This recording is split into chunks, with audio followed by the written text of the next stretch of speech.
Here, in the quiet interludes of existence, where the hum of the everyday fades into an expectant hush, lie the spaces between our certainties. It is a realm unseen yet deeply felt, a void from which whispers emerge, unbidden, to brush against the edges of our understanding. These are not the grand pronouncements of the known world, but rather the subtle murmurs that rise from the deepest shadows of human experience, stories that cling to the stillness of the night, carried on breaths caught in throats tight with an unspoken dread. They are the echoes of fears we seldom voice, yet universally acknowledge in the silent, flickering corners of our minds, where the rational gives way to the profoundly unsettling, a place of shared, unspoken nightmares. We invite you now to lean closer, to attune your senses to these delicate yet persistent frequencies, for within this listener's void, the veil thins and the ordinary transforms, revealing the disquieting possibilities that pulse just beneath the surface of our perceived reality.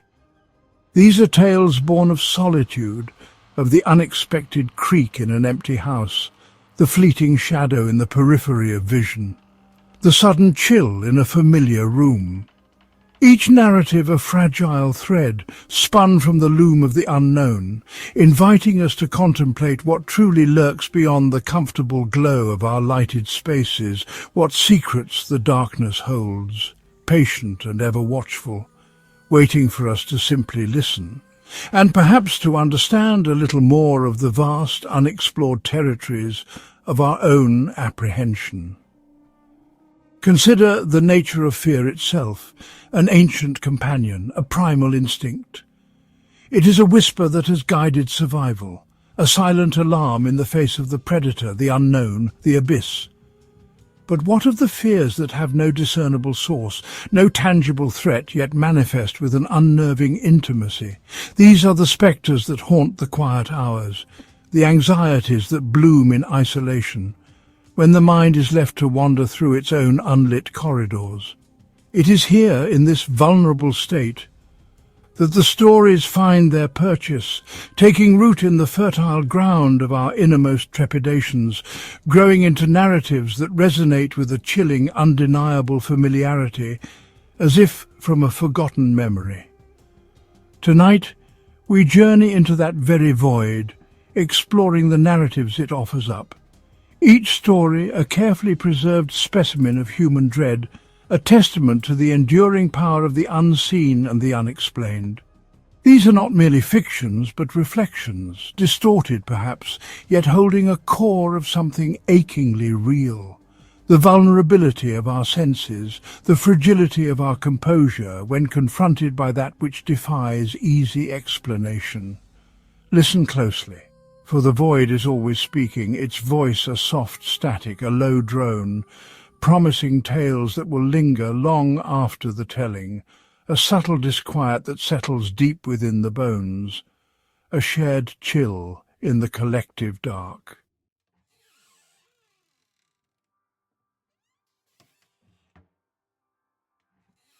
Young Claire, embarking upon a new chapter, found herself within the anonymous embrace of a new apartment building, a solitary figure amidst a sea of unknown lives. The scent of fresh paint and lingering emptiness clung to the air, a testament to her recent arrival, a blank canvas upon which new experiences would soon be etched. She knew no one here, no familiar faces in the hallways, no friendly greetings exchanged on the stairs. This solitude, initially a welcome respite, a quiet space to call her own, would soon acquire a different, more unsettling character, as the days shortened and the nights began to draw in, casting long shadows that danced with an unnerving, almost sentient life of their own. The first 2 nights passed in a blur of unpacking, of arranging furniture, of trying to impose her own small order upon the unfamiliar space. The building itself seemed to hold its breath, a silent monolith guarding the secrets of its many inhabitants, each behind their own closed door. Claire found a certain peace in this quietude, the city's distant hum a lullaby. She was an island, self-contained, the world outside a gentle murmur. But the very newness of her surroundings, the lack of established routines, left her senses perhaps a little too receptive, a little too aware of every creak of the floorboards, every sigh of the aging structure around her. A subtle tension was beginning to gather, unseen, unheard, but undeniably present. Then came the third night. Midnight, a time when the world outside slips into a profound stillness, when the veil between the ordinary and the other seems at its thinnest. Claire was on the cusp of sleep, that liminal state where thoughts drift and reality softens. Suddenly a sound, a soft yet insistent knocking at her door. It was not aggressive, not demanding, but rather gentle, repeating. And with a chilling resonance, it felt strangely familiar, like an echo from a half-forgotten dream. Her heart, a moment before calm, now began a quicker rhythm against her ribs, a small drumbeat of apprehension in the sudden, profound silence of her new home. Who could it be at this late hour, in a building where she was utterly unknown? She lay still for a moment, listening, hoping it was a mistake, a neighbour at the wrong door. But the knocking came again, soft, patient, unwavering in its quiet persistence. There was an intimacy to it, a quality that suggested the knocker was certain of who resided within, certain of a welcome that Claire felt utterly unequipped to offer. The familiarity was the most disturbing aspect, a discordant note in the symphony of her new, anonymous life. It tugged at something deep within her, a sense of unease that transcended simple surprise, morphing into a nascent, creeping dread. Slowly, cautiously, she slipped out of bed, her bare feet cold against the wooden floor, each step towards the door amplifying the disquiet that had begun to bloom within her chest.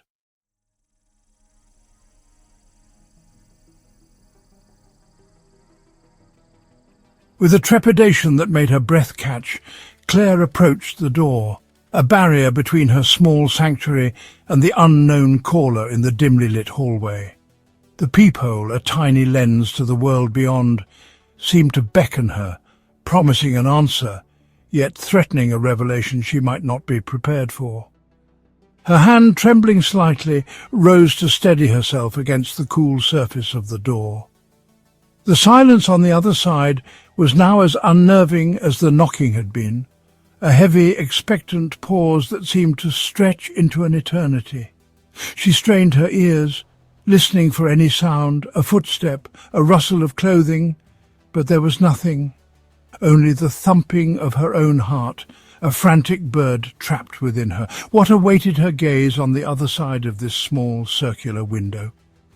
She pressed her eye to the cold glass, the distorted fish-eye view slowly resolving into focus.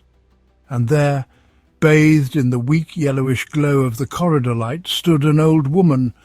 Her face was a roadmap of wrinkles etched by time and experience, yet her smile was disarmingly gentle, almost beatific, a soft curve of lips that suggested a kindly nature, a harmless intent. Her eyes, though, held a peculiar brightness, an intensity that seemed to pierce through the very wood of the door. She stood perfectly still, her gaze fixed directly upon the peephole, as if she knew Claire was there, watching, observing her with a mixture of fear and morbid curiosity. The image was incongruous, a sweet-faced elderly lady arriving like a phantom in the dead of night. Then the woman spoke, her voice muffled by the door, yet carrying a distinct, unnerving clarity. "It's me, honey," she cooed, the term of endearment strangely out of place, yet disturbingly familiar, resonating with that same unsettling echo as the knock. "Let me in." The request was soft, almost a plea, yet beneath the gentleness, Claire sensed an unwavering, almost desperate insistence. Honey.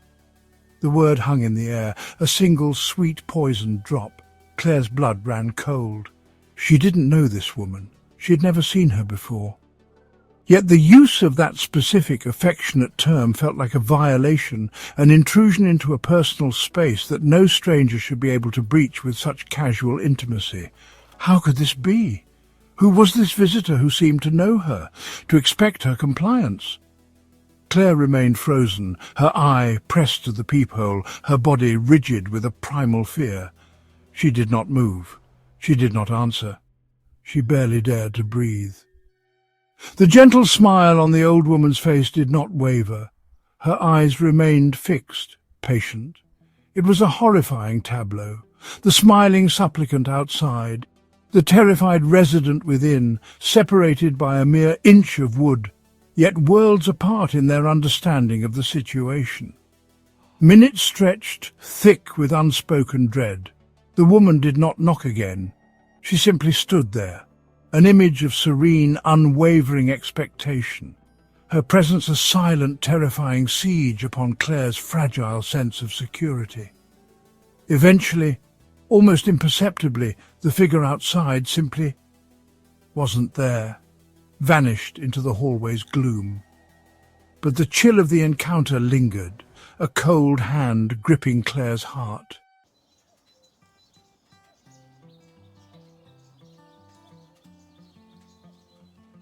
The following morning, the harsh light of day did little to dispel the lingering shadows of the night's encounter.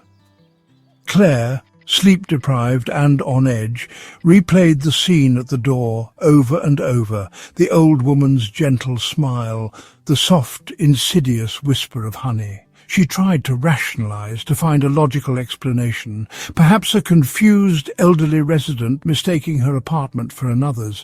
Yet the sense of familiarity, the unwavering gaze, the sheer improbability of it all gnawed at her, refusing to be dismissed.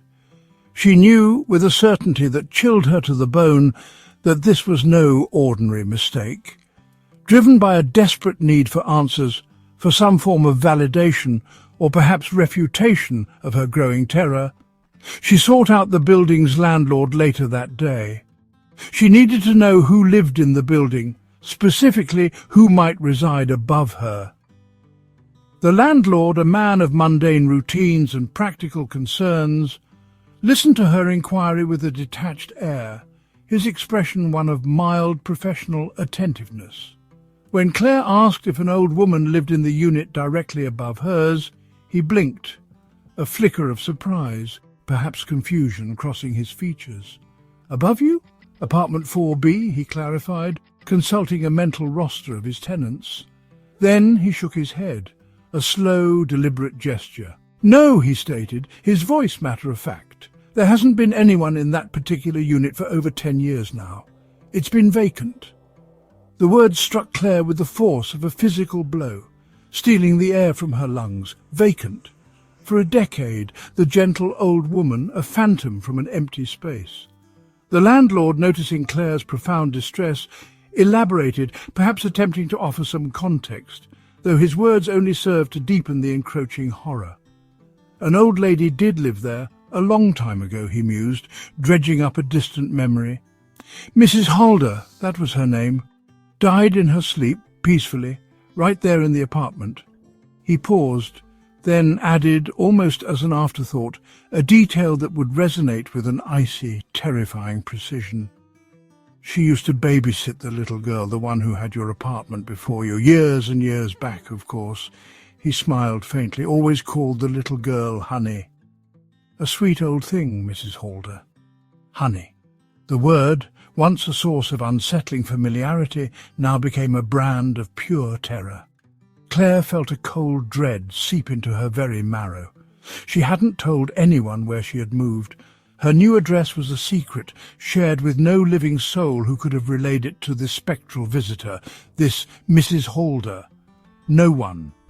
The isolation she had initially sought now transformed into a terrifying vulnerability. And as night began to fall once more, casting its long familiar shadows across her small living room, she knew with a sickening certainty that the knocking would come again. The soft, repeating, familiar knock, the gentle voice, The figure from the vacant apartment, still seeking entry, still calling her honey, a relentless spectral presence in the solitude of her new haunted life.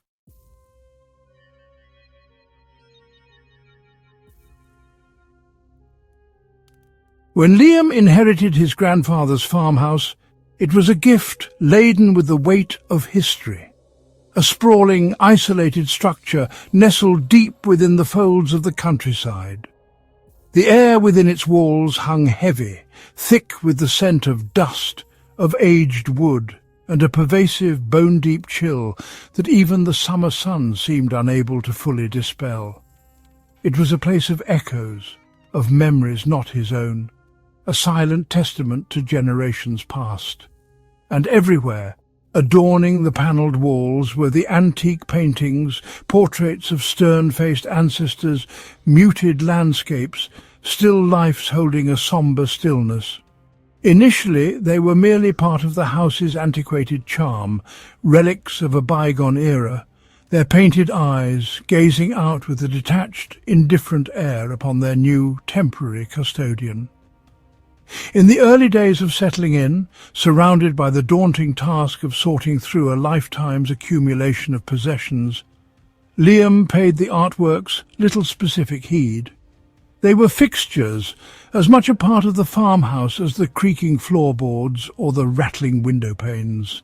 He moved amongst them, a solitary figure in the vast, silent rooms, the weight of his lineage pressing down, a subtle, unspoken expectation. But gradually, an almost imperceptible shift began to occur in his awareness, a prickling sensation on the back of his neck, the distinct unsettling feeling of being observed even when he knew himself to be entirely alone in the rambling house. It was a nascent disquiet, a seed of unease planted in the fertile ground of solitude and silence. He would pause in his tasks, glancing over his shoulder, expecting to find something. Yet there was only ever the still, dusty air, the long shadows cast by the afternoon sun. He dismissed it as imagination, the product of an old house's inherent eeriness, the mind playing tricks in the unaccustomed quiet. But the sensation persisted, growing stronger, more specific, until one afternoon, standing in the dim light of the main hallway, he finally identified its source. It was one particular portrait, a stern-looking man with dark, piercing eyes that seemed to hold his gaze with an unnerving intensity. He moved slightly to the left, then to the right, and the eyes in the painting, followed him. A trick of the light, he told himself, a clever artist's technique. Yet a cold knot began to form in his stomach. The realization, once it struck, was undeniable, a chilling intrusion into his rational world. This was not merely a passive object, a collection of pigment and canvas, but something imbued with a semblance of awareness. He would walk past it quickly, avoiding its gaze, yet feeling it upon him, a silent, unwavering scrutiny. The other paintings remained static, their subjects locked in their painted worlds. But this one, this solitary sentinel in the hallway, had become a source of quiet, mounting dread. The farmhouse, once a symbol of heritage, now felt subtly altered, its silence no longer peaceful, but charged with a watchful, hidden intelligence. Liam found himself increasingly unsettled, the vastness of the house now feeling less like freedom and more like an exposure to something ancient and observant.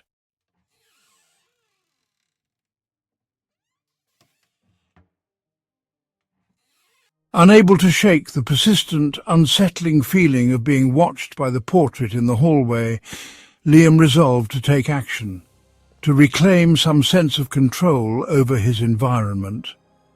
One evening, summoning his courage, he carefully lifted the heavy, ornate frame from its hook. The eyes of the painted man seemed to bore into him even as he moved it, a silent accusation. He carried it to a seldom-used storeroom, placing it face down against a far wall, covered it with an old dust sheet, a deliberate act of banishment. A small sense of relief washed over him, the oppressive gaze finally broken. He returned to the hallway, the empty space on the wall a small victory, a testament to his reassertion of dominion over the inanimate objects of his inheritance, or so he believed in that fleeting moment of misplaced confidence. The following morning, as he descended the main staircase, a cold dread washed over him. There, hanging in its accustomed place in the hallway, was the portrait. Its stern eyes met his, seemingly with a hint of amusement, or perhaps triumph. Liam froze, his hand gripping the banister, his mind reeling. It was impossible. He had moved it himself, hidden it away. No one else was in the house. He checked the storeroom. The dust sheet lay undisturbed, but the space beneath it was empty. The painting had returned, an inexplicable, silent migration, defying all logic, all reason. The farmhouse and its contents were playing a game with him, a deeply unsettling, supernatural game whose rules he did not understand, whose purpose he could not fathom. The initial unease now blossomed into a more profound, pervasive fear. The phenomenon did not end there. A few days later, the portrait was not in the hallway. A brief surge of hope quickly extinguished as he entered his own bedroom. There it was, hanging on the wall directly opposite his bed, its painted gaze fixed upon the very spot where he slept, where he was at his most vulnerable. This was no longer a passive observation, but a direct personal intrusion, a clear escalation in the silent war of nerves being waged within the farmhouse walls. The painting wasn't just watching, it was closing in, its presence becoming increasingly intimate, increasingly threatening, a constant, silent reminder of its power. Sleep became a fraught affair, the darkness of the room alive with imagined scrutiny. And then the unsettling behaviour began to spread like a contagion to the other artworks. A landscape, previously innocuous, would appear in a different room each morning. A still life of fruit, once confined to the dining room, was found perched precariously on the mantelpiece in the study, its painted apples gleaming with a sinister sheen. Another portrait, this one of a demure woman, took to appearing at the end of dark corridors, her faint smile a chilling welcome. It was as if the entire collection had awakened, animated by some unseen force, engaging in a coordinated, silent ballet of displacement. Liam felt himself a prisoner in his own home, surrounded by a gallery of watchful, mobile spectres, their silent movements a constant, unnerving assault on his sanity and his sense of reality.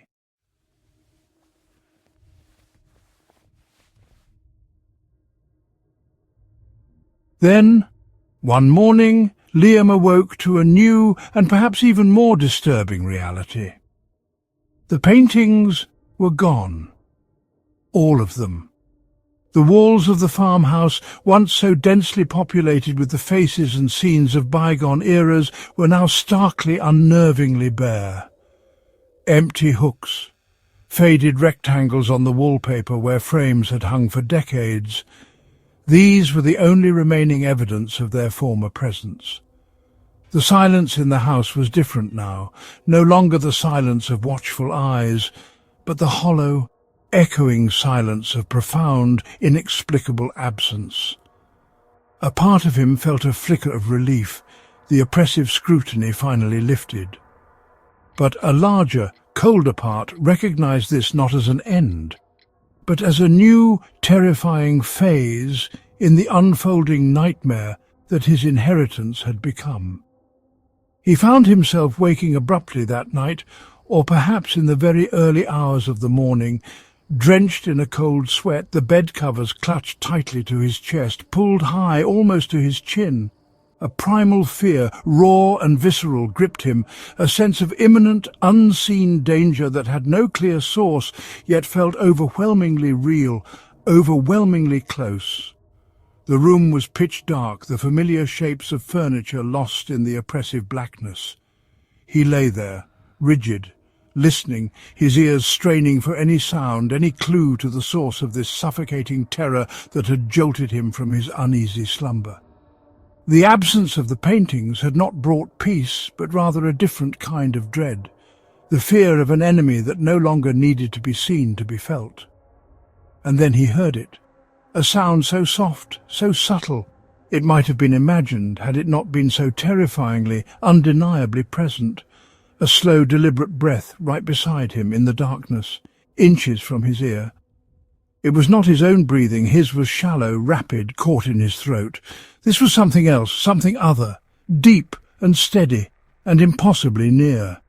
He could almost feel the slight displacement of air, the warmth of it against his skin. The source of the breathing was unseen, but its proximity was a violation, a horrifying intimacy that sent shivers of pure terror cascading down his spine. He squeezed his eyes shut, a child's defence against the monsters under the bed, but this monster was not under the bed, it was sharing his pillow. As he lay there, paralysed by fear, a whisper, soft as a spider's touch, yet colder than the grave, brushed against his ear, chilling him to the very core of his being. "Don't look under the covers." The words were simple, a gentle admonition, yet laden with an unspeakable threat, an implication of horrors that lay concealed, waiting, just beyond the flimsy barrier of his blanket. What lay there, breathing softly in the dark? What had the paintings been distracting him from? Or perhaps what had they become? The farmhouse held its secrets close, and Liam, trapped in its suffocating embrace, knew that some veils are best left undisturbed, some truths too terrible to behold, especially when they breathe beside you in the lonely, silent night. The void had made its presence known, not with a shout, but with a chilling, intimate whisper.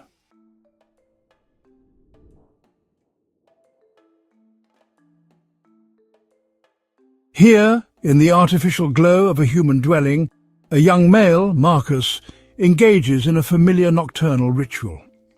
The hour is late, precisely 2:47 in the morning, a time when the natural world outside lies shrouded in a profound and ancient stillness.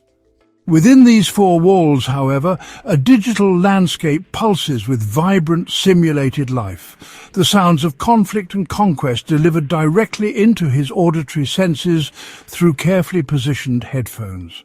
This technological cocoon creates a perceived sanctuary, a bubble of light and noise warding off the deep, quiet dark that presses in from the world beyond his window, a world he momentarily believes is held at bay.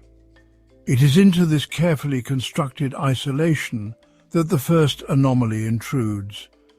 Not a sound from the bustling game, nor a creak of the settling house, but a distinct, deliberate knock.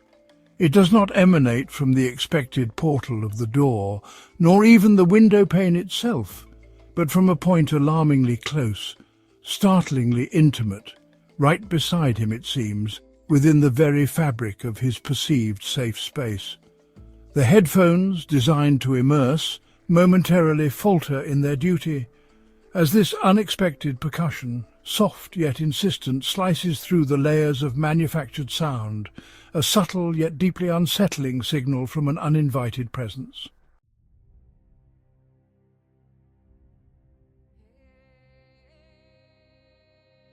The human organism, when faced with a phenomenon so profoundly contradictory to its understanding of the world, often experiences a temporary paralysis. Marcus remains motionless, his breath caught high in his chest, his gaze locked upon the entity outside. This is no mere reflection caught in the glass, for it possesses a subtle, independent vitality, a three-dimensional presence that defies the laws of optics. The doppelganger, this uncanny twin, stands with an almost predatory stillness, its existence a stark, undeniable challenge to the very uniqueness of self. The mind races, seeking an escape, a flaw in the illusion, but finds only a horrifyingly accurate mirror. The smile fixed upon the doppelganger's lips is a study in disquietude. It is not a gesture of warmth, nor of recognition in any comforting sense. Instead, it carries an undertone of knowing, a hint of a shared secret that only one of them seems to comprehend. This placid expression, so at odds with the situation's inherent terror, amplifies the sense of the surreal, the feeling that Marcus is witnessing a being operating under entirely different and perhaps malevolent rules of engagement. Every detail, from the slight tilt of its head to the relaxed posture, is a perfect mimicry, yet imbued with an alien intent. As if orchestrated by some unseen director of this macabre play, a new element pierces the suffocating silence. Marcus's phone, lying innocuously on the desk nearby, suddenly vibrates, its buzz cutting through the charged atmosphere like a physical shock. The screen illuminates, displaying an unknown number, a digital missive from an anonymous source. With trembling fingers, born of a dreadful premonition, Marcus retrieves the device. The message is brief, chillingly direct, composed of only 4 words, yet each one lands with the force of a hammer blow. "Let me back in." The implication is immediate, visceral. This being outside, this perfect, smiling copy is not merely observing, it desires entry. The phrase "back in" suggests a prior claim, a rightful place usurped, now sought to be reclaimed. It speaks of a displacement, and Marcus is the one who now occupies the contested territory. The request is not a plea, but a calm, confident demand, further underscoring the doppelganger's unsettling assurance. The thin pane of glass, once a simple barrier against the elements, now feels like the last fragile defense against an encroaching, inexplicable siege.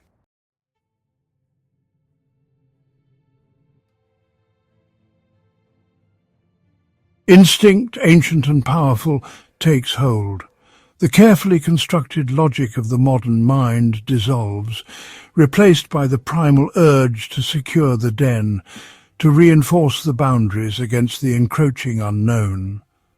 Marcus stumbles away from the window, his heart a frantic drum against his ribs, a desperate flight response propelling him towards the primary entrance of his dwelling. The image of the smiling face, the calm impostor, is seared into his consciousness, a silent, ever-present threat that seems to permeate the very air around him. He must reach the door, secure the locks, ensure the physical integrity of his sanctuary. Each step is heavy, a laborious effort against the tide of rising panic. He reaches the front door, his hands fumbling with the mechanisms of security, the familiar click of the deadbolt, the metallic slide of the chain lock. These small sounds, usually mundane, now resonate with a desperate significance, each one a small bulwark against the impossible entity that waits, or perhaps no longer waits, outside. He presses his ear to the wood, listening for any sound, any indication of movement from the other side, but hears only the frantic thumping of his own blood. For a fleeting, deceptive moment, a fragile sense of containment settles. The door is locked, double-locked. He is inside, it, presumably, remains outside. But the sanctuary feels violated, its sanctity irrevocably breached. The very atmosphere of his home has shifted. The familiar space is now imbued with a subtle, chilling wrongness. The silence that descends is not peaceful, but taut, stretched thin, pregnant with an unspeakable anticipation. He strains his senses, every nerve ending alight, bracing for the next move in this terrifying, incomprehensible game that has chosen him as its unwilling participant. Then it comes. A knock. Not from the window where the apparition first appeared, not from the newly secured front door he stands rigidly before. This sound, soft yet chillingly distinct, emanates from within the house itself. From the darkened hallway that stretches out behind him, a space he had, until this very second, believed to be empty, to be safe. The terror redoubles, for the implications are clear. The barrier has failed, or perhaps was never truly there. The other is not merely at the gate, it is already inside the keep, and he, Marcus, is trapped with it.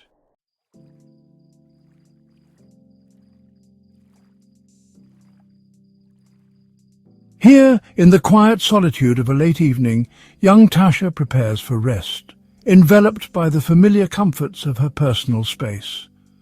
The bathroom, a small tiled chamber, becomes a temporary microclimate, thick with the steam from her recent shower. This warm, moist air clings to every surface, transforming the mundane into something subtly altered. the light diffusing softly, the sounds of the world outside muffled and distant. It is a private ritual, this cleansing, a moment of unwinding before the embrace of sleep. A time when the mind is often at its most unguarded, susceptible to the whispers from the periphery of perception. The low thrum of music, a gentle counterpoint to the dripping tap, weaves a tapestry of normalcy, a fragile shield soon to be tested. And then a flicker, a mere suggestion in the silvered glass of the mirror. Behind her own reflection, another form takes shape, indistinct at first, like a heat haze rising from a distant road. It is the silhouette of a man, an unexpected guest in this private sanctuary. Tasha, startled, turns with the swiftness born of instinct, but there is nothing. Only the cool tiles of the wall, the innocent array of bottles and jars. A trick of the light, perhaps? A figment conjured by a tired mind, a fleeting hallucination birthed from the swirling steam and the day's accumulated weariness. She offers a small, nervous laugh, a dismissal of the absurd, and turns back to the mirror, expecting only her own familiar face to greet her. But the natural world, and indeed the worlds that brush against its edges, are full of persistent phenomena. The image, the entity, was gone from the mirror when she looked back. Yet this was not to be a singular, easily dismissed event. For on subsequent nights, as the steam once more filled the small room, he would return. Each appearance, a subtle encroachment, the figure seemingly a fraction closer, its features perhaps a degree more defined, though still shrouded in an unsettling ambiguity. The dread, once a fleeting shiver, began to take root, growing with each nightly visitation, transforming the familiar ritual of brushing her teeth into an act of quiet, mounting terror, a confrontation she could neither avoid nor truly comprehend. The boundary between observer and observed, so clearly defined in our everyday experience, began to fray. One fateful evening, the silent tableau shifted. As Tasha watched, her heart a frantic drum against her ribs, the man in the mirror, now disturbingly close, distinct in his silent observation, performed an action. He waved, a slow, deliberate gesture, and in that instant the true horror crystallized. For Tasha, frozen in place, had not moved. Her own hand remained at her side. The reflection was no longer a reflection. It was independent. It was aware. And it was interacting, breaking the fundamental laws of physics that govern our perceived reality, a chilling salutation from an impossible occupant.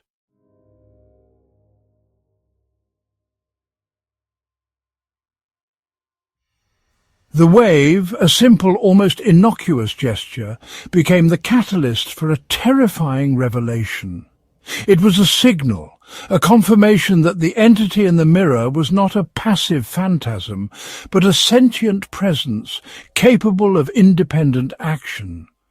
Tasha's mind, reeling from this profound violation of natural law, could only process one imperative: escape. She turned, a desperate pivot away from the horrifying visage trapped within the glass, her breath catching in her throat. But as her physical body moved, her reflection remained, utterly still, its eyes fixed upon her, and then a slow, deliberate grin spread across its mirrored face, a silent, mocking acknowledgement of her terror and its own separate, malevolent existence. This was no longer her image. It was something else entirely, wearing her likeness like a stolen skin. In an act of pure, unadulterated terror, an instinctual response to an existential threat, Tasha lashed out. Her hand, moments before frozen in shock, now moved with desperate force, connecting with the cold surface of the mirror. The glass erupted, a starburst of cracks spiderwebbing outwards, then collapsing into a shower of glittering shards. The sound, sharp and violent, shattered the humid silence of the bathroom, a physical manifestation of her psychological breaking point. It was an attempt to destroy the portal, to obliterate the grinning horror, to reclaim her stolen image and the sanctity of her space. The act was one of primal defence, a desperate strike against the uncanny. The destruction, however, was not absolute. Amidst the scattered detritus of shattered silver and glass, one piece remained lodged in the frame, a jagged fragment perhaps no larger than her thumb. It lay there, a small, defiant survivor of the mirror's demise, a tiny window, still reflecting a sliver of the bathroom, a sliver of her reality. Hope perhaps flickered within Tasha that the entity was vanquished, its conduit destroyed. But the silence that followed was heavy, pregnant with an unspoken dread, the air still thick not just with steam, but with the lingering presence of the other. The act of shattering, while cathartic, did not bring the immediate peace she craved. And then the ultimate confirmation of her deepest fears. Her gaze, drawn inexorably to that lone surviving shard, witnessed the impossible. From within its tiny reflective surface, the eye of the entity, her eye yet not her eye, blinked, a slow, deliberate closing and opening of the lid. It was a subtle movement, almost imperceptible, yet it carried the weight of an unbearable truth. The man in the mirror was not gone. He was not defeated. He was merely observing from his new, fractured perch. The terror, far from being expunged, had simply been concentrated, focused into this single, malevolent point of light, a shard of a nightmare that refused to end.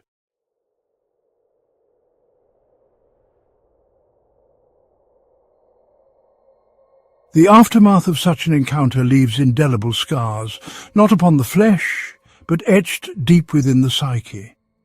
Tasha, having faced the unthinkable, now navigated a world irrevocably altered. The bathroom, once a place of private ritual, became a source of profound anxiety.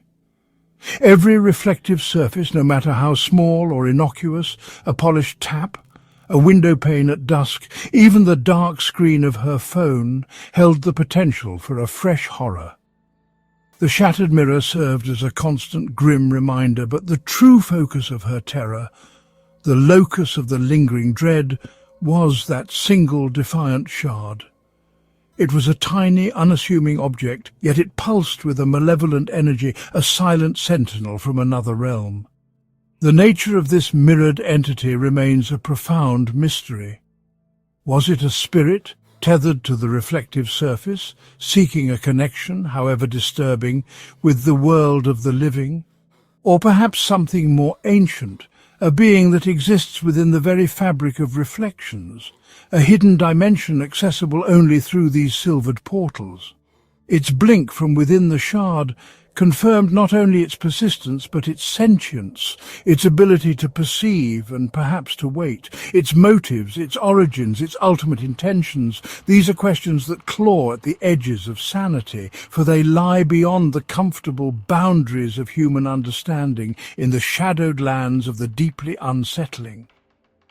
Consider the implications of a reflection that gains autonomy. It is the ultimate betrayal of self, the uncanny valley stretched to its most terrifying extreme. Our image, which we trust implicitly to mimic our every move, our every expression, suddenly reveals a will of its own, a separate consciousness gazing back at us with alien intent. This is more than just a haunting. It is an ontological crisis, a fracturing of the very concept of identity. The mirror for Tasha ceased to be a tool for self-recognition and became a gateway, a fragile barrier that had been breached by something that wore her face, but was not her, a chilling doppelganger from a world just beyond the glass. And so, Tasha is left with the shard, a fragment of a shattered reality, a constant, unwelcome companion. The man in the mirror, or whatever entity he represents, has not departed. He watches, he waits, he blinks from his tiny prison or perhaps his tiny observation post. The terror is not in a grand, spectral display, but in this persistent, quiet intrusion, this subtle, unending violation. The true horror lies in the knowledge that a piece of that otherness remains, a sliver of the nightmare embedded in her everyday life, a reminder that some reflections are not merely images, but windows into something else entirely, something that is aware and patient.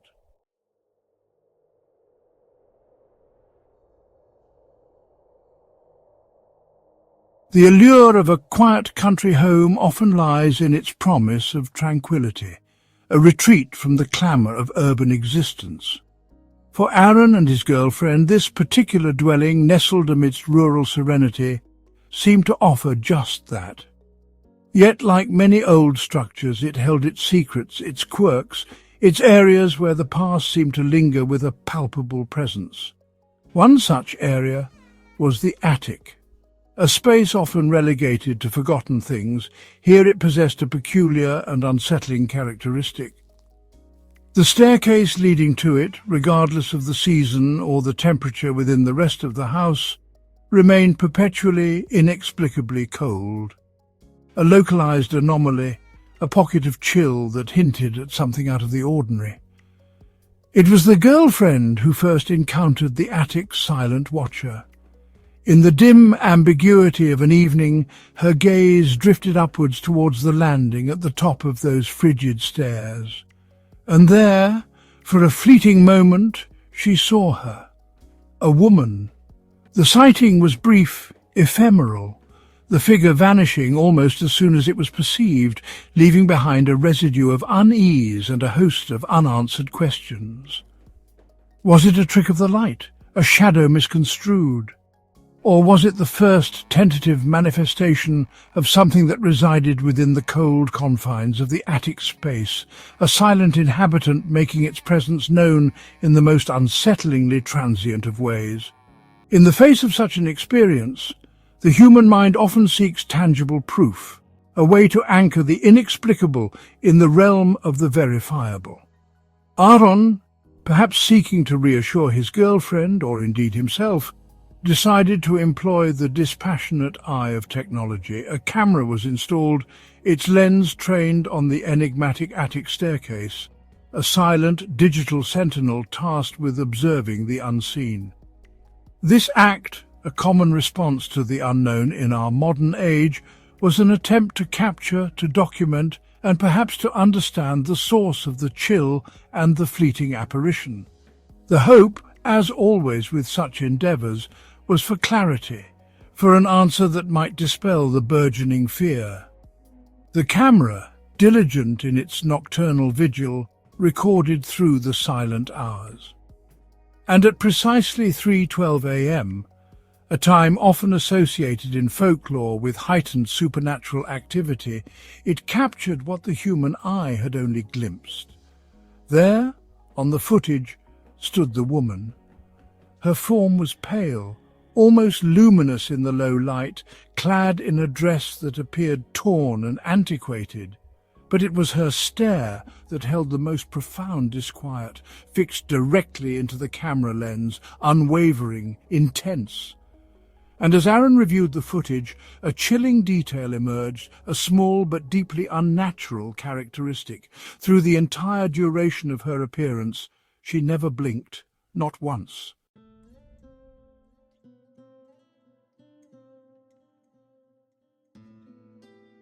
The absence of blinking. In the vast tapestry of life, this simple, almost unconscious physiological act is a hallmark of terrestrial, air-breathing creatures. It serves to moisten and protect the delicate surface of the eye. For a human, or indeed most animals, to stare unblinkingly for an extended period is an act of deliberate effort, eventually succumbing to necessity. But for the entity on the camera, this was not an effort, it was its natural state. This unwavering gaze, captured by the unblinking eye of the camera, transcended mere stillness. It spoke of an alien presence, something not bound by the ordinary constraints of biology, something that observed with an intensity that was both profound and deeply unnerving. The footage transformed the nature of their experience. What had been a fleeting glimpse, a cold spot, a story whispered in unease, was now stark recorded evidence. The entity was real. It occupied their home. It watched them. The psychological impact of this confirmation was immense, shifting the atmosphere in the house from one of curious apprehension to one of palpable dread. The attic, already a source of discomfort, now loomed in their minds as a confirmed domain of the other.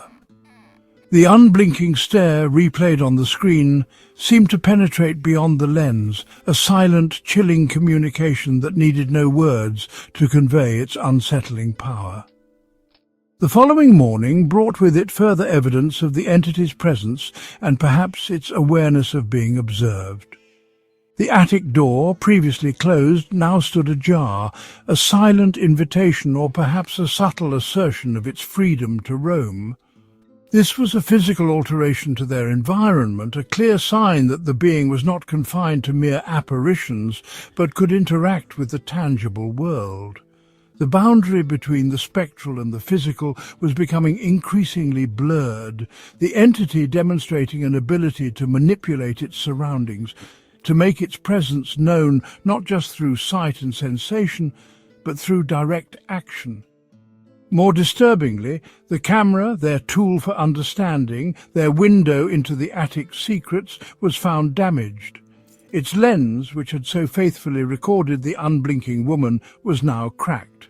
This act of subtle sabotage suggested an intelligence, a resentment of scrutiny, or perhaps a warning. The entity was not a passive subject of study. It was an active participant in this unfolding drama, capable of reacting to their attempts to observe it, and of retaliating in its own silent, unsettling way. The watchers, it seemed, had themselves become the watched, and their observer did not appreciate the intrusion.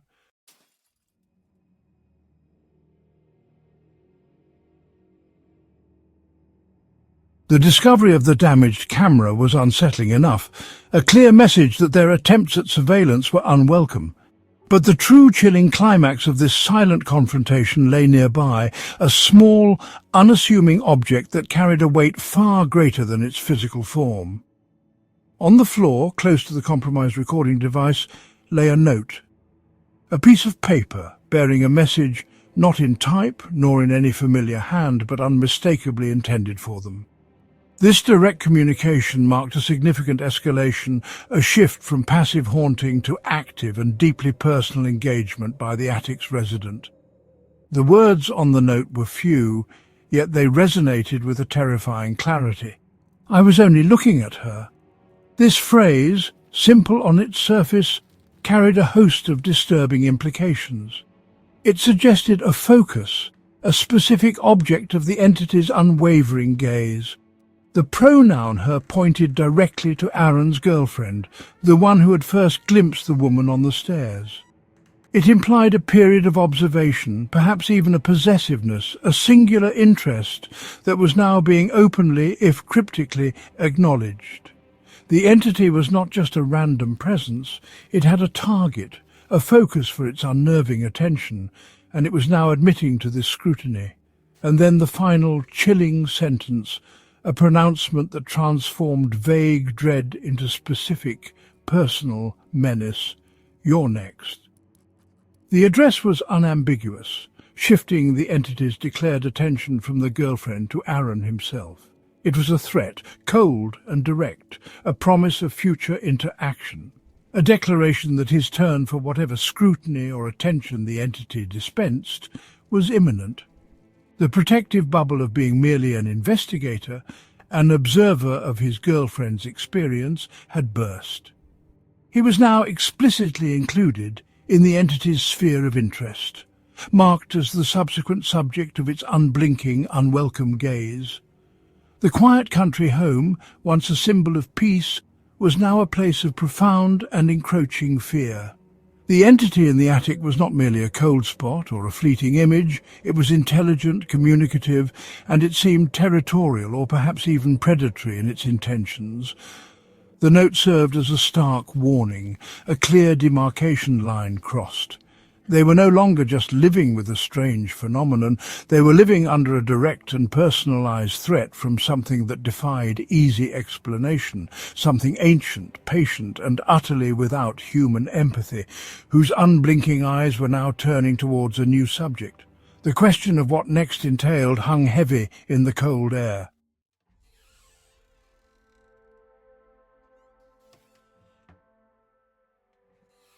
And so, our journey through these shadowed corridors of human experience draws to a close for now. Thank you for stepping into the listener's void, for lending your ear to these disquieting accounts from the fringes of the known. We have peered into darkened rooms, stood before unsettling reflections, and felt the chill of unseen presences. These narratives, born from fear and uncertainty, remind us that the world we perceive is perhaps only a fraction of a much larger and often more mysterious reality. The act of listening itself is a form of communion, a shared acknowledgement of those unsettling moments that defy easy explanation, binding us together in our collective curiosity and trepidation. But consider this. These accounts, these whispers from the edge, are perhaps more than mere stories crafted for a moment's thrill. They may serve as warnings, cautionary tales echoing from those who have brushed against the inexplicable, who have found the veil between worlds to be terrifyingly thin. Each narrative, a small flare in the darkness, illuminates the potential for the uncanny to intrude upon the mundane, for the ordinary to be fractured by the extraordinary. They remind us that not all doors are meant to be opened, not all shadows are empty, and some reflections gaze back with an intelligence not their own. These are reminders to tread carefully in the liminal spaces of our lives. The listener's void, however, is not merely a repository of our curated tales, it thrives on the echoes of your own experiences. If you too have felt that inexplicable chill, witnessed a movement from the corner of your eye that defied logic, or heard a whisper when no one was present, then your story has a place here. We invite you to share your encounters with the paranormal, to add your voice to this growing chorus of the unexplained. Comment below this transmission, or dispatch your narrative to listenersvoid@gmail.com. Your experience, your whispered nightmare, might just be the next tale to unfold within the void, offering another glimpse into the shadows. And finally, a thought to carry with you into the encroaching quiet of your own surroundings. If you find yourself drawn to these mysteries, if you possess the courage to confront the unsettling, then we extend an invitation. Subscribe. For in doing so, you acknowledge that the unknown is ever present, and you join a fellowship of seekers, of listeners. But be aware as you do that the void is more than just a name. It is a presence. And the void, you see, is always, always listening. Be wary, for the whispers you hear next might be closer than you think.